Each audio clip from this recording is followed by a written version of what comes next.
A lot of this really interesting and very in-depth thinking has come from a long period of time where people have really been understanding what it takes to work with people who've experienced trauma. And now that they've sort of come into the world of design, it feels a bit like buzzwordy and like, oh, we're going to be applying all of these principles, and that's an amazing thing. It's really, really good to see some of those things being applied, but it's not brand new. And so there are different ways that people describe what it means to be trauma informed. You sometimes see kind of longer lists and shorter lists of principles, but they ultimately like pretty much map onto the same themes. There's usually around 5 at Chen. We've broadened them out a bit and we actually have 8. But effectively, the principles are safety, trust and accountability, agency and power sharing, equity and plurality, collaboration and co-design, and hope. So there's kind of 5 or 6 different things to be thinking about if you're trying to develop more of a trauma-informed approach. And like I said before, like these can be applied to the way you design your organization internally. So the way we work together at Chen is trauma-informed and brings together all of these principles. It means, you know, we apply them and think about them when we're designing our services. And also from a research perspective, when I'm designing a research experience for a participant, I'm thinking about how to help them feel safe. I'm thinking about how to help them build trust in me, how I can be accountable to them, what it means to do research in a way that like honors the plurality of experiences that survivors have had, that centers the right voices if we're trying to design equitable services, gives people hope, etc. And we talk about trauma-informed design research as being something that feels enriching, not extractive, which I really like, because research, you know, it can be this thing where you go in and you ask for people's time and you sort of take their stories and it feels like a transaction.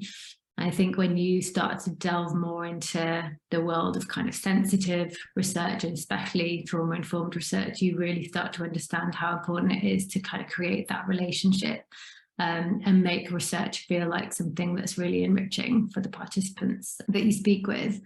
And I think a lot of it is about having a longer interaction with people, so doing a lot more prep work in advance of research sessions and a lot more follow-up afterwards. So you have kind of more interactions with people, and you get in touch beforehand to sort of help them understand what you're going to be trying to do, set expectations really clearly, give them a sense of sort of control and safety over what it is that you're going to want to talk about. And then obviously you design the session in a way that feels really good, but also there's a lot of follow-up. So sharing your insights, sharing the stories back with people, for example, to sense check whether they feel right for people, involving the community that you're working with in some of your design decisions, as you take your research from kind of stories into insights and then implications for design. So keeping in touch with people for longer than you might typically on, you know, other types of user research. And all of this kind of does take a lot of care, and it takes more time and effort, but obviously you have this totally different relationship with your community. And for us, that's survivors, when you see research in this way. So that is kind of a broad overview of how we see working in a trauma-informed way. And there are sort of different layers. So obviously, like in research, we've been thinking for a long time about what it means to be ethical, thinking about, you know, how to take care of people's data correctly, thinking about GDPR and personally identifying information and all of those kind of things that are obviously really important to do.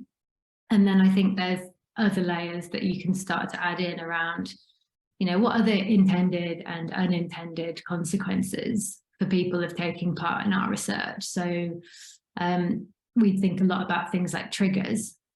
So when we think about safety and how to create a safe space for people to take part in research, we do things like think carefully about our language. So we'll say to people in advance, for example, like we don't use the word victim when we talk about survivors, we use the word survivors. And so we talk about safety in that way, and we try to mitigate the risk of triggers and triggering language by thinking carefully as a team of survivors and allies about what words might mean and how they might come across. But we also ask our participants, you know, what words would you like us to use or avoid when we speak with you? because we understand that you can't anticipate like and imagine every single person's triggers. So sometimes you just have to ask them in advance, like, what would feel good for you? So I think for me, it's a bit of dance between like doing the due diligence and doing that kind of careful, thoughtful prep work to give people a clear idea of what you're going to try and do. And then acknowledging that, like, when you're working with people who have been through trauma, you can't anticipate everything that might come up or that might be upsetting for them, or you just don't know what people's stories are before you speak with them. So doing things like asking them, like, how do you want this to feel, and making it feel a bit more two-way, I think is something that you really have to do as well, because you can't possibly plan for everything. So I'll stop there, but that's some of the things that we're thinking about and doing at Chen when it comes to being trauma informed and helping to kind of safeguard people and make research feel good.